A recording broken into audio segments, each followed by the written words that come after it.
s'occuper de la santé des femmes. En tout cas, pour moi, c'est important. Il faut idéalement accepter de passer du temps avec les patientes. Bon, on est aussi là pour les moments où ça se passe pas bien, quoi. C'est pas que l'accouchement. En termes gynéco, on est là vraiment du début jusqu'à la fin. De manière générale, oui, je pense que les femmes sont peu ou mal informées. Il y a plusieurs fois des patientes qui m'ont demandé, une fois que la poche des os était rompue, comment le bébé faisait pour respirer. Je ne sais pas toujours pourquoi je fais ce métier. Vous pouvez me remplir ça? C'était quand vos dernières règles? En général, je suis assez consciente de mon corps. Vous êtes émue? Un peu, ouais. Les mères n'en parlent pas, les sœurs n'en parlent pas. Oui, c'est pour quel motif, madame? Je perds mes règles. Que dit votre gynéco à ce sujet? On a un placenta qui est normalement inséré, joli cœur, très joli. L'écho des gynécos, c'est un rendez-vous mensuel, un podcast pour tous sur la santé des femmes, avec des gynécos bien sûr, des femmes beaucoup, et des historiens, des sexologues, psychologues, sociologues ou même anthropologues. Chaque mois, on tentera de faire en sorte que les femmes soient en bonne santé, rassurées et surtout informées.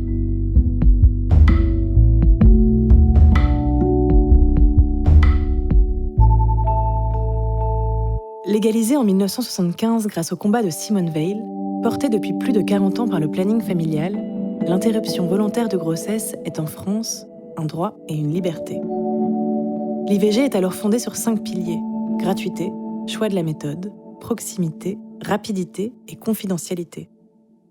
Ces principes de base semblent évidents, clairs et solides. Chaque année, entre 200 000 et 230 000 femmes avortent. Une femme sur 3 donc y a recours dans sa vie, et les chiffres restent stables depuis plus de 20 ans. Pourtant, en France comme ailleurs, l'IVG a ses opposants, virulents. Ici, l'IVG est protégée, mais aux portes de l'Hexagone, elle est menacée et écorchée. Alors évidemment, l'interruption volontaire de grossesse reste un enjeu, d'autant qu'aux 4 coins du monde, elle est toujours pénalisée et les femmes emprisonnées pour l'avoir pratiquée. De la Pologne au Maroc, en passant par les États-Unis, l'IVG est loin, très loin, d'être un droit universel. Mais pourquoi l'IVG est-elle malmenée ? Et comment se déroulent, concrètement, les IVG médicamenteuses et instrumentales ? Comment choisir ? Quels sont les délais pour les pratiquer ? Et qu'est-ce que la clause de conscience ? Et les hommes, sont-ils suffisamment informés ? Sur le sujet, les questions affluent et les réponses arrivent, maintenant, dans l'épisode 5 de l'Écho des gynécos.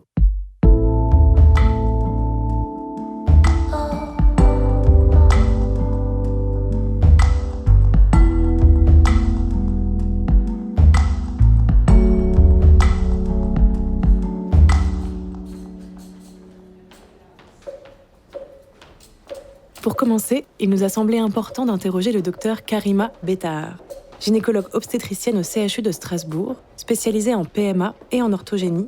Elle parvient avec calme et clarté à expliquer l'IVG et ses enjeux, tout en défendant avec fermeté une vision humaniste et bienveillante de son métier. Dans son bureau caché au fond d'un couloir du CHU, elle nous ouvre ses portes. C'est parti. Une IVG, c'est une interruption volontaire de grossesse. Une femme se découvre enceinte et vient nous voir parce qu'elle ne peut pas poursuivre sa grossesse et elle nous demande son aide pour interrompre sa grossesse. Ce qui se passe dans son corps, elle en a conscience ou pas, puisque souvent elle consulte, en tout cas en Alsace, elle consulte assez tôt. Il n'y a pas forcément de signes cliniques de grossesse. Elle consulte pour un retard de règles, pour un doute ou pour avoir fait un test de grossesse qui se révèle positif. Ce que je trouve important, c'est que souvent, ce sont des femmes qui n'ont aucun suivi gynécologique et chez qui cette consultation ou cette demande d'IVG va être l'occasion justement de mettre un pied dans le monde médical. Et nous, de notre côté, on ne se contente pas juste de répondre à la demande d'IVG, mais de faire bien plus, faire de la prévention, faire son frottis s'il n'a pas été fait, faire une recherche de maladies sexuellement transmissibles si elle a pris des risques. Donc pour nous, c'est vraiment une porte d'entrée pour la santé de la femme et pour la prévention. On commence une histoire, on ne fait pas qu'interrompre une grossesse. Le temps de l'écoute, il faut l'écouter, cette femme. C'est un sacré enseignement en médecine. Quelle est la différence entre une IVG médicamenteuse et une IVG instrumentale et comment choisir ? Une femme qui vient demander une IVG est vue une première fois, le diagnostic de grossesse intra-utérine est posé et on inscrit sa demande d'IVG. La patiente opte pour la technique médicamenteuse. On va lui proposer un moment de réflexion qui peut être de quelques jours. En moyenne, c'est quelques jours, au bout desquels elle revient. Quand elle vient cette deuxième fois pour confirmer qu'elle souhaite faire son IVG, on lui remet un comprimé de mifepristone, le RU. Et 2 jours après, elle va venir à l'hôpital, en hôpital de jour. Elle est accueillie le matin. Elle aura pris un traitement antalgique et anti-inflammatoire avant de venir. On lui aura prescrit. Et ensuite, on commence à lui donner des comprimés de misoprostol qu'elle met sous la langue ou contre la joue.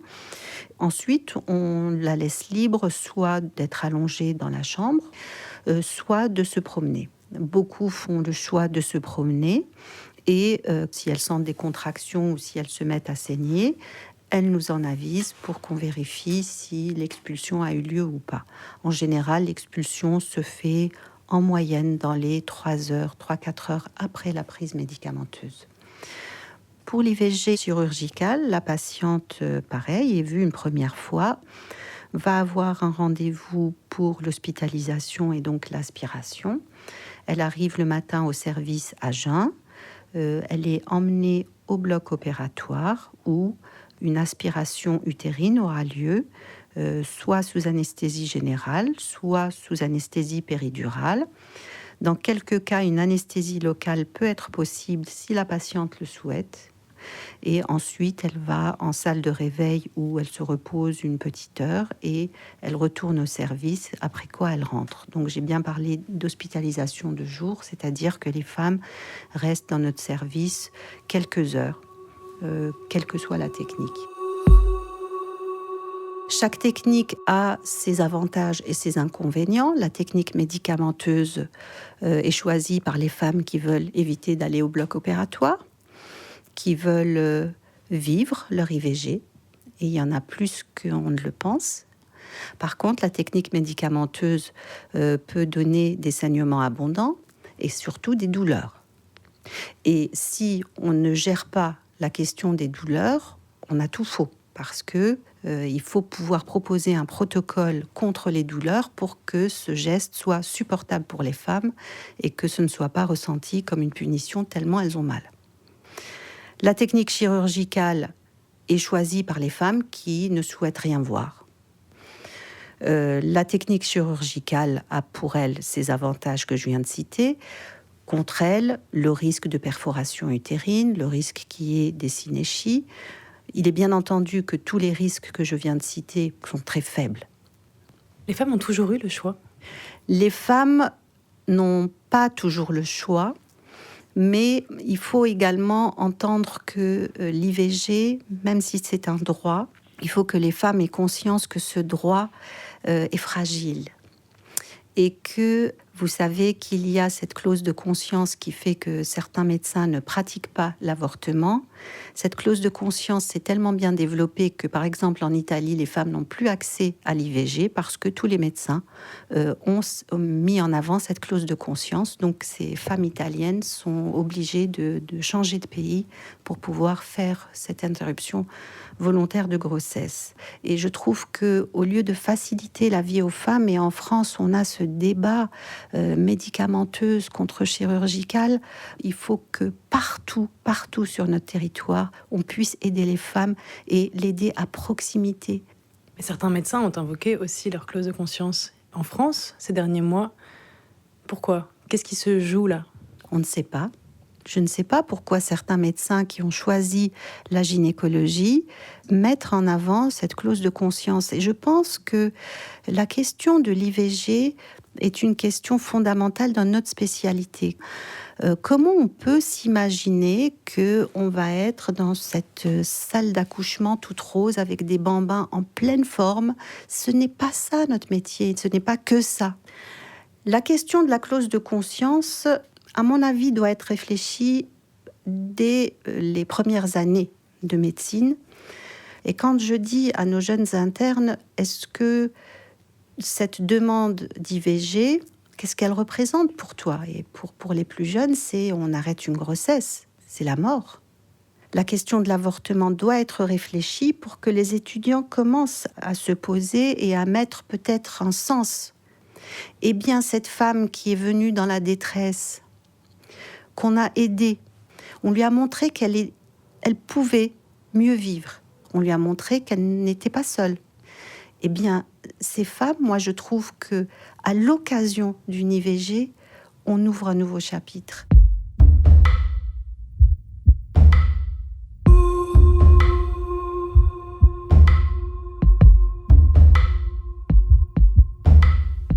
Les IVG médicamenteuses peuvent désormais également être prescrites par des sages-femmes. Pourquoi c'était important d'étendre leur champ de compétences ? Moi, je trouve ça génial que les sages-femmes s'investissent dans l'orthogénie. L'orthogénie est l'ensemble des méthodes médicales de planification et de régulation des naissances. Les centres d'orthogénie sont notamment compétents en matière d'IVG, de contraception, de dépistage ou de suivi de grossesse. Parce qu'elles sont bien formées, les études de sages-femmes sont bien faites et je le vois, surtout les plus jeunes sages-femmes sont très très intéressées par l'orthogénie, alors que peut-être leurs aînés étaient plus intéressés par le suivi de grossesse et l'accouchement. Et je vois un autre avantage, c'est qu'il y a des endroits en France où il y a des déserts médicaux. Les sages-femmes sont prêtes à venir en aide aux femmes. Et je trouve ça fabuleux. Les femmes sont toujours aussi nombreuses à avorter. Les chiffres restent stables et pourtant, de nombreux centres IVG ont fermé ces 10 dernières années. C'est pas parce qu'on ferme des centres qui font des IVG que le nombre d'IVG va diminuer. C'est comme ceux qui s'imaginent qu'en interdisant l'IVG, il n'y aura plus d'IVG. Non mais, Enfin, je trouve pas les mots. S'il y a des centres d'IVG qui ferment, c'est faute de moyens, que ce soit personnels ou de moyens financiers. Ça, c'est une réalité. Et puis les centres qui continuent à faire, les hôpitaux, eh bien, ils ont plus de patientes, donc plus de délais. Je pense que les femmes seront gagnantes le jour où les échanges concernant l'IVG et la prise en charge en orthogénie se fera sans passion. Comment expliquer que l'IVG réveille tant de crispation, de violence et de passion, parfois aussi, comme vous dites ? Parce que dans notre pays, l'IVG a été possible et légalisé au prix de batailles. Nos aînés n'ont pas trouvé ce droit comme ça. Elles ont bataillé. Je dis elles parce que la plupart étaient des femmes.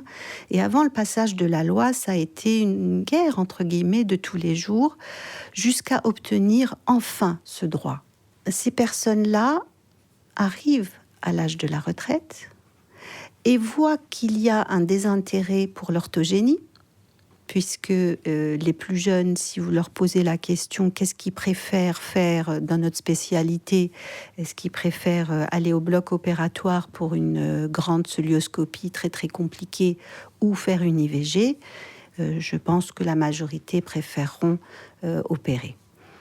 L'un ne va pas sans l'autre, mais on voit qu'il y a un désintérêt et beaucoup se disent « Mon Dieu, mais qu'est-ce qui va se passer après nous ?» Il existe beaucoup d'idées fausses sur l'IVG, notamment qu'avorter plusieurs fois augmenterait l'infertilité. Comment contrer ces rumeurs ? On entend beaucoup des rumeurs. Si tu avortes plusieurs fois, tu risques la stérilité. Tu risques de ne plus avoir d'enfants. Je réponds, c'est faux, bien sûr. C'est faux. À l'époque où l'avortement a été possible, il n'y avait que la technique chirurgicale.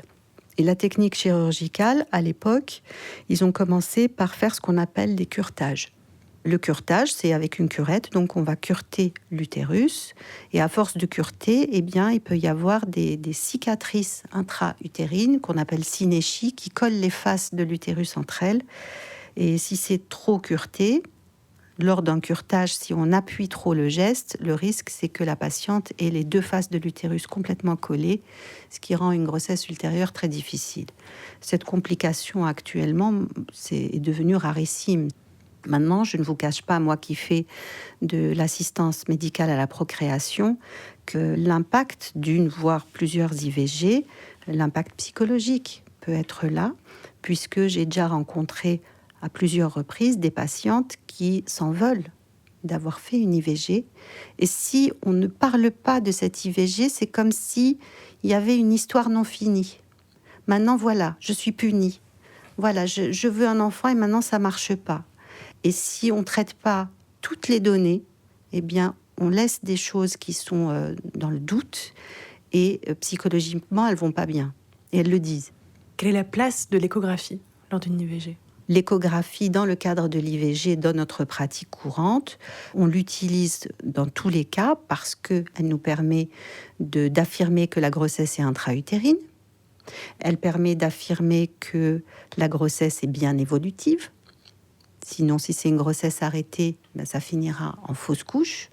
Et puis, ça nous permet de dater la grossesse puisque l'IVG étant limitée à 14 semaines d'aménorrhée. Les semaines d'aménorrhée sont calculées à partir du premier jour des dernières règles. Par exemple, la 14e semaine d'aménorrhée correspond à la 12e semaine de grossesse. L'IVG étant limité à 14 semaines d'aménorrhée, on se doit d'avoir un âge gestationnel pour savoir si on peut faire cet avortement ou non. Mais il ne faut pas que ça se retourne contre la femme.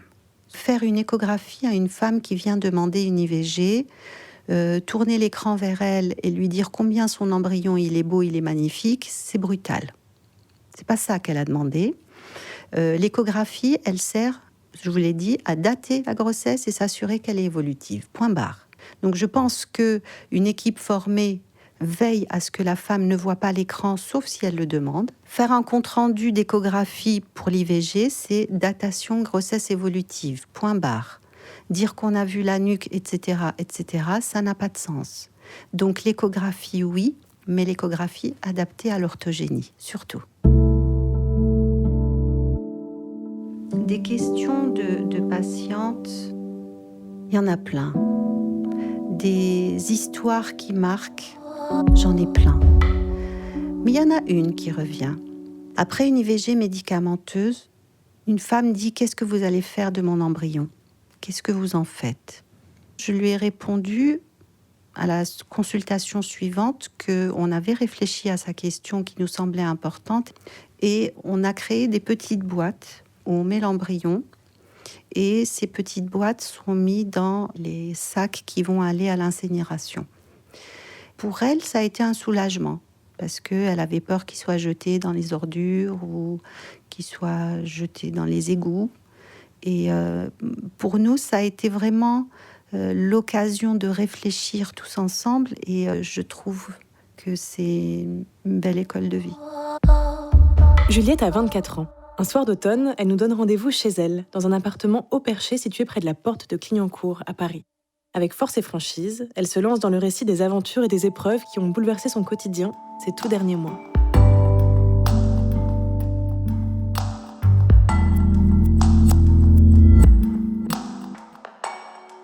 Tout a commencé il y a un peu plus d'1 an et demi. J'ai pris la décision de partir en voyage, seule, pour un tour du monde pendant 1 an. Et à cela était mêlé, depuis avant mon départ, j'avais rencontré donc un autre homme. C'était pas vraiment prévu. J'ai voyagé au Pérou, en Bolivie, puis au Chili, où Gabriel m'a rejoint. Voilà, c'était un moment magique et il y avait une osmose incroyable entre lui et moi. Et donc voilà, il est reparti. Suite à ça, j'ai une autre amie de France qui m'a rejoint. Et on allait se baigner et on a bu donc du vin chilien rouge dans des sortes de mini-lacs à 36 degrés en voyant toutes les étoiles. Et ce soir-là, j'ai fait un malaise sans vraiment savoir ce qu'il en était. On était très fatigués, on voyageait à peu près 12 heures par jour. Je me sentais très très faible et mon ami m'a même dit « mais t'inquiète pas, demain on la joue tranquille, ça ira ». Suite à ça, elle repart et donc je continue mon voyage au Chili où je rencontre une autre fille avec qui je commence à voyager. On arrive en Argentine et là, on commence à se poser dans un bar, dans une auberge de jeunesse. On prend l'apéro, on se prend quelques bières. Mais quelques heures avant, je disais donc à Lucie, c'est bizarre, j'ai mal au ventre, j'ai cette douleur qui est là, comme si j'allais avoir mes règles, mais je les ai jamais. Je sais pas trop ce qui se passe. Est-ce qu'on peut s'arrêter dans une pharmacie avant d'aller à l'auberge ? Donc à ce moment-là, voilà, j'achète un test de grossesse et puis on part donc dans l'auberge. J'avais pensé au test de grossesse à ce moment-là parce que ça faisait donc plus d'1 mois et demi que j'avais plus mes règles. Pourtant, on m'a toujours dit oui, mais attention, les règles, quand t'es en voyage, tu sais, tu dors pas au même endroit, tu manges pas pareil, t'es en décalage horaire, il faut pas garder ton cycle classique. Donc, j'avais pas une oreille si attentive par rapport à ça. Et donc, je fais un premier test qui est positif. Je reviens voir ma pote en rigolant et je lui dis non, mais ça, c'est encore un coup d'Amérique du Sud, ça raconte n'importe quoi. Laisse tomber, vas-y, on sort, il marche pas, j'en rachèterai un demain. Et donc voilà, on sort, on fait la fête, on rencontre des Argentins, des Argentines, on va dans une boîte, voilà. Et vers 4h, on rentre un peu titubant. Et je lui dis, non, mais Lucie, quand même, un peu alcoolisée, j'ai quand même un énorme doute. Est-ce qu'on peut retourner dans une pharmacie de nuit il faut vraiment que je rachète un test. Cette fois-ci, le test est à nouveau positif. Là, je rigole plus du tout. C'est la descente un peu aux enfers où je sais plus ce qui se passe. Je comprends pas ce qui se passe dans mon corps. Est-ce que je peux avorter ? Est-ce que je dois rentrer ? Qui je dois appeler ? Combien de mois ? Qu'est-ce que je dois faire ? Et j'ai appelé donc mon ami. Il a rien réussi à dire au téléphone. Je me suis globalement énervée. Et j'appelle ma mère en deuxième. Et ma mère, comme toujours, réagit à la perfection et me dit que ça va aller. Et elle me rassure et que tout ça, ça va aller, ça va aller, ça va aller, ça va aller. Elle fait que m'écouter pleurer. Elle comprend pas trop ce qui se passe. Elle me dit, tu prends le premier avion et tu rentres en France. Il faut savoir que j'étais aussi dans un pays où l'avortement est interdit. Les conditions d'avortement sont horribles. Toutes les femmes pauvres étaient obligées de garder leur enfant et souvent étaient reniées de leur famille, soit pratiquer des avortements illégaux avec des aiguilles, dans des conditions terribles où il y avait beaucoup de femmes qui mouraient en fait.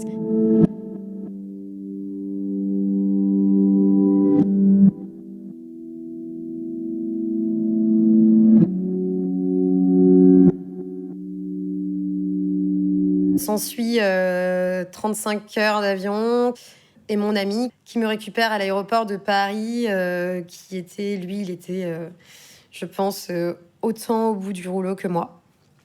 J'étais dans un déséquilibre total psychologique, dans le sens où le seul test que j'avais fait à mon départ d'Argentine, c'était un test sanguin.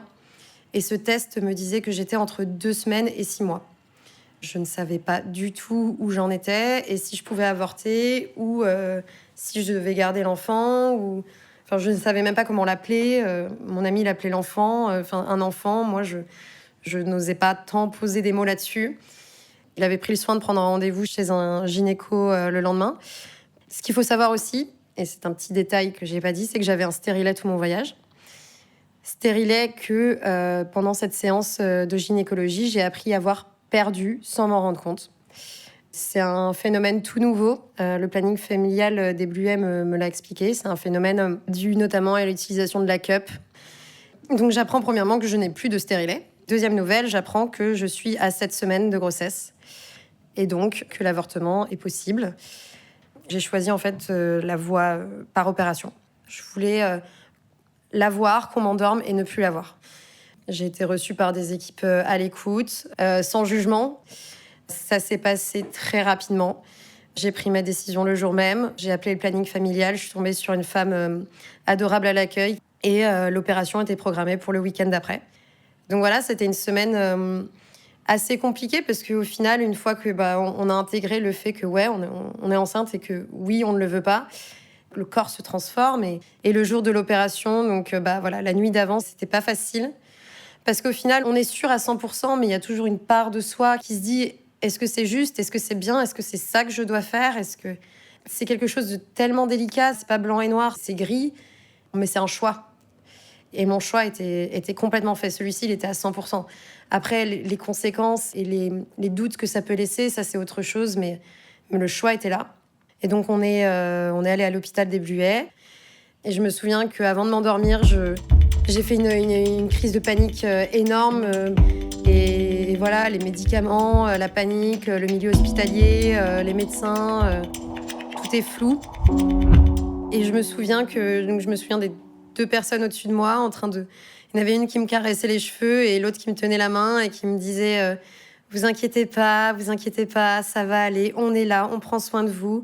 Fermez les yeux, c'est fini, vous inquiétez pas. Et je me suis endormie sur ces mots-là. Quand je me suis réveillée, il y a eu un sentiment de joie assez intense, de reprendre possession de mon corps. Ça a été un immense soulagement. Je retrouve mon ami qui avait une tête paniquée. Le pauvre, lui, il maîtrise rien dans cette histoire et il a été là tout le temps. Et heureusement, parce que je sais pas ce que j'aurais fait sans lui. On a eu l'occasion d'en parler donc plusieurs fois avec Gabriel. On va dire qu'il n'a pas eu tant son mot à dire sur le avant et sur le pendant. J'ai été carrément catégorique et je lui ai pas laissé du tout la parole. Je l'ai écouté qu'après. Et lui, il était dans un discours beaucoup plus doux et beaucoup moins catégorique que le mien, en me disant que voilà, on aurait pu le faire, que oui, on aurait pu, que c'était beaucoup de conditionnel, du si et de oui, on aurait. Et je lui ai dit, il faut que tu arrêtes de me dire ça parce que le choix est fait et tu l'as fait avec moi, mine de rien. Même si c'est important pour toi de me le dire, mais moi, je peux pas t'en reparler tous les 2 mois, on peut pas remettre ça sur la table. Enfin, je veux dire, ça me coûte d'en parler, c'était pas anodin. Et je veux pas que ça définisse notre relation non plus. Il y a eu toute la chute un peu après de la perte de mon voyage, en fait, parce que mon billet pour Buenos Aires, c'était 4 jours après pour aller en Nouvelle-Zélande. Et en le perdant, celui-ci, en le ratant en tout cas, j'ai perdu l'intégralité des billets. Et donc voilà, depuis juillet, je suis de retour à Paris et je travaille. Tout ça, c'est pas fini. Aujourd'hui, je suis en train de reconstituer ma petite cagnotte. Voilà, l'idée, c'est qu'on repartira sûrement mon ami et moi. Depuis que tout ça s'est arrivé, j'aborde globalement la problématique un peu différemment qu'avant. Un jour, j'aurai un enfant, mais un jour, et surtout quand je l'aurai décidé, et quand on l'aura décidé avec mon ami, mais jamais sous la contrainte. Avant mes 30 ans, je sais que je veux avoir des enfants, et dans ma vie, je sais que je voudrais avoir des enfants, mais pas aujourd'hui. Voilà.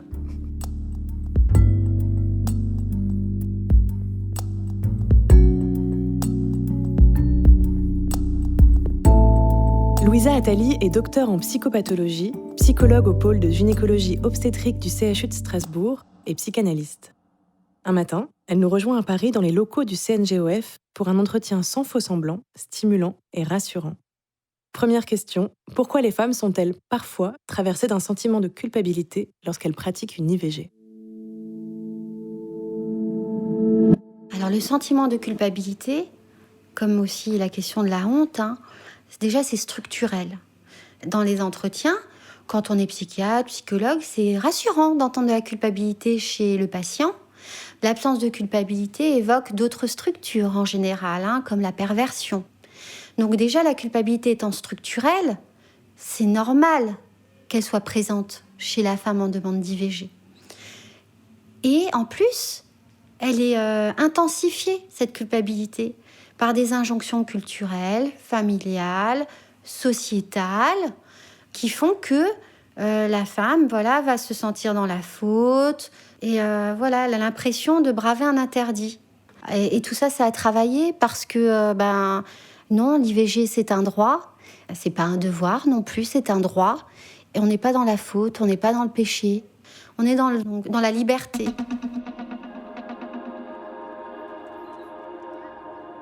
Finalement, dans la clinique, ce qu'on entend, c'est que c'est pas un choix, l'IVG, c'est une décision. C'est-à-dire que les femmes, si on pouvait leur demander quel serait leur choix, ce serait de retourner en arrière et de pas être enceinte. On peut avoir l'image de femmes qui banalisent l'IVG, qui en font un peu un moyen de contraception. Mais non, moi, ça, je ne l'entends pas au quotidien de la clinique. Ce que j'entends en général, c'est quand même des femmes en souffrance, qui peuvent avoir des mécanismes de défense, qui peuvent donner l'impression d'une banalisation. Ça les protège, ça les préserve. Une consultation psychosociale est proposée aux femmes avant et après l'IVG. Pourquoi ? Donc il y a une consultation psychosociale qui est obligatoire pour les mineurs et proposée systématiquement pour les femmes majeures. Alors moi, ce que j'en fais en tant que professionnelle, c'est que j'y travaille justement la question du sens, d'être un lieu d'espace, un lieu et un espace d'écoute et de parole pour la femme, où elle peut poser les choses et il s'agit d'accompagner. C'est-à-dire que c'est pas une consultation qui est là pour influencer le choix de la femme. Nous ne sommes personne pour savoir ce qu'il y a de mieux pour elle. C'est très intense parce que la femme, c'est souvent pour elle l'occasion de verbaliser beaucoup de choses. Est-ce que je suis femme ? Comment je suis femme ? Est-ce que je suis une femme épanouie ? Est-ce que je suis une bonne compagne ? Est-ce que j'ai trouvé le bon compagnon ? Est-ce que je suis une fille capable d'être mère un jour ? Enfin, il y a tellement de choses hyper intimes, la question de la sexualité, tout ça, qui vont se verbaliser que c'est des entretiens très, très intenses, effectivement. Je pense qu'il y a cette image que l'IVG peut être un traumatisme. Qu'est-ce qui caractérise un traumatisme ? C'est le fait qu'il n'y ait pas de parole dessus, sur un événement. Il n'y a pas de sens, il n'y a pas de parole, il y a un trou symbolique. Si c'était accompagné par la parole, il n'y a pas lieu d'y avoir un traumatisme. Et c'est aussi l'argument clé des militants anti-IVG de dire qu'il existe un syndrome post-traumatique. C'est complètement faux. Si syndrome post-traumatique il y a, c'est par rapport à n'importe quel événement de la vie d'un être humain. Les études, ce qu'elles mettent en évidence, une femme qui effectivement a des antécédents psychiatriques, une IVG comme tout autre événement de sa vie peut avoir un impact, la fragiliser, provoquer un risque de décompensation psychiatrique, comme tout autre événement de sa vie.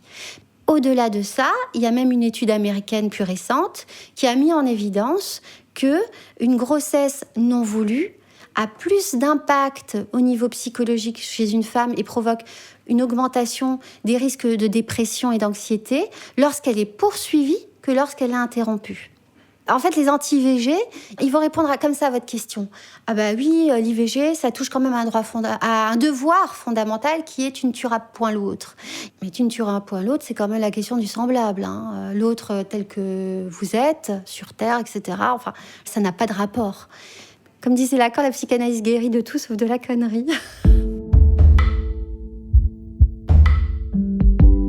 Les femmes n'avortent ni plus ni moins qu'auparavant. Les chiffres restent stables. En revanche, de plus en plus de femmes y ont recours plusieurs fois dans leur vie. Comment expliquer cette évolution ? Il y a une sociologue, Nathalie Bajos, sociologue française, qui a évoqué la question du paradoxe français. Elle explique qu'il y a diminution de l'âge du premier rapport sexuel, mais en même temps augmentation de l'âge de la première parentalité parce que les femmes, les hommes souhaitent avoir un métier plus stable, une situation financière un peu plus aisée, font des études plus longues qu'à l'époque. Et donc le temps dédié aux relations sexuelles non liées à un projet de parentalité augmente. En tant que psychanalyste, ce que je lance comme hypothèse, je reste toujours sur la question de l'hypothèse, c'est que finalement, la prévention, c'est essentiel. Mais au-delà de la prévention, finalement, on ne pourra jamais réduire à 0 le nombre d'IVG.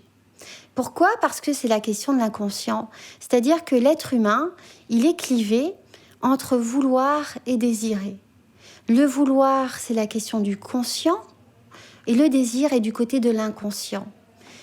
Et ces grossesses-là, en tout cas, peuvent souvent être entendues lors des entretiens comme des symptômes, ces grossesses non voulues. Alors, ce ne sont pas forcément des grossesses liées à un désir de grossesse ou liées à un désir d'être mère.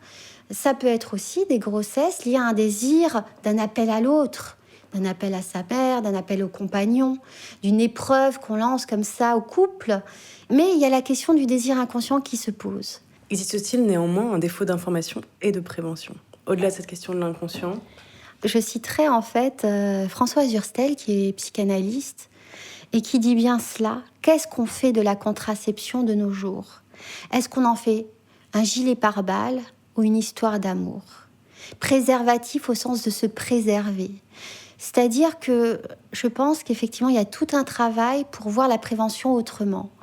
Comment parle-t-on aux jeunes ? Ou, quel que soit notre âge, d'ailleurs, en tant que femme, même plus âgée, au moment du rapport sexuel, il peut y avoir comme ça un fossé entre notre savoir contraceptif, etc., et ce qu'on va faire. La prise de risque. Parce que, on est dans une relation à l'autre, une histoire d'amour, une rencontre. L'être humain n'a pas envie de réduire ça à de la technique. Donc je pense qu'il y a tout un travail à faire pour voir la prévention autrement et peut-être la verbaliser autrement auprès des jeunes et moins jeunes. On parle peu des hommes quand on parle d'avortement. Certains hommes confient aussi leur difficulté à trouver leur place. Il y a très peu d'études sur le sujet, mais de plus en plus de femmes qui y sont sensibles. Effectivement, alors par exemple, lorsque la femme vient accompagnée d'un homme qui est le géniteur ou non même de la grossesse en cours, en fonction bien sûr de ce qu'elle me dit, etc., de l'histoire, je vais proposer, éventuellement avec son accord à elle bien sûr, de le rencontrer. Et là s'ouvre toute une dimension passionnante qui est la question du malentendu, le malentendu. Et quand on va à leur rencontre, on entend des hommes qui n'ont pas envie d'être des passagers clandestins, comme dit le professeur Nizan. Et ils ont envie d'être actifs et ils sont souvent bienveillants. Souvent, ils ont besoin d'être ressentis comme des piliers. Et ils sont complètement perdus face à la passivité qu'on leur impose. Et face au fait qu'ils ont peu d'informations aussi sur l'IVG. Et combien de femmes j'ai vues qui souhaitaient avorter parce qu'elles étaient convaincues que leur compagnon ne voulait pas de cette grossesse. Et lorsqu'on faisait un travail de couple, on entendait que pas du tout. C'était pas de ça dont il s'agissait. C'était vraiment un malentendu. Ils sont nos patients aussi.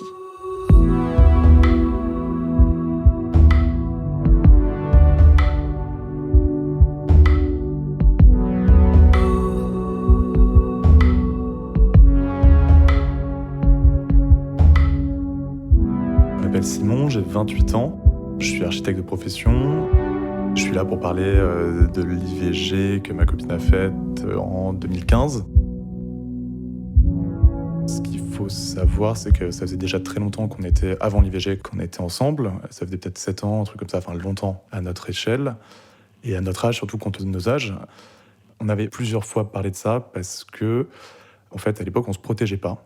Je pense qu'on se protégeait pas parce qu'on était un peu insouciants par rapport à ça. Et puis, c'est un peu idiot, mais c'est toujours le truc qui arrive aux autres, quoi, un peu. Enfin, il y a un peu de ça, quoi. Au fur et à mesure, je m'étais un peu habitué à me dire, non, on était presque persuadé bêtement qu'on était dans une sorte d'incompatibilité, j'ai du mal. Et jusqu'au jour, du coup, où je vais acheter un test de grossesse et puis on se met un café. C'était en plein été, c'était juste après, je crois, les examens. Donc on était tous les deux revenus dans nos familles respectives et on était à cette terrasse et puis elle va faire le test et puis elle ressort et là, je la vois s'effondrer.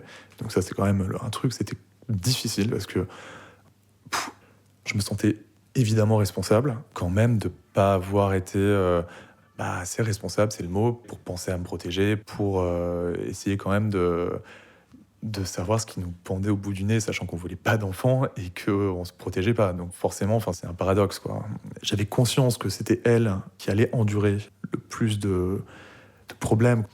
Et du coup, moi, je m'étais mis dans une position de mec qui doit assumer à tout prix, qui doit être un peu inflexible, super protecteur, surtout pas montrer que je flanche, que elle était évidemment pas bien. Et du coup, je tenais à faire, faire rock, quoi.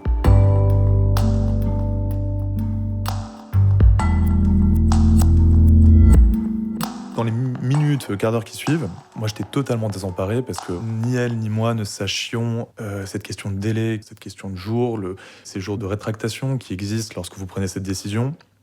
Tout ça, on n'était pas au courant.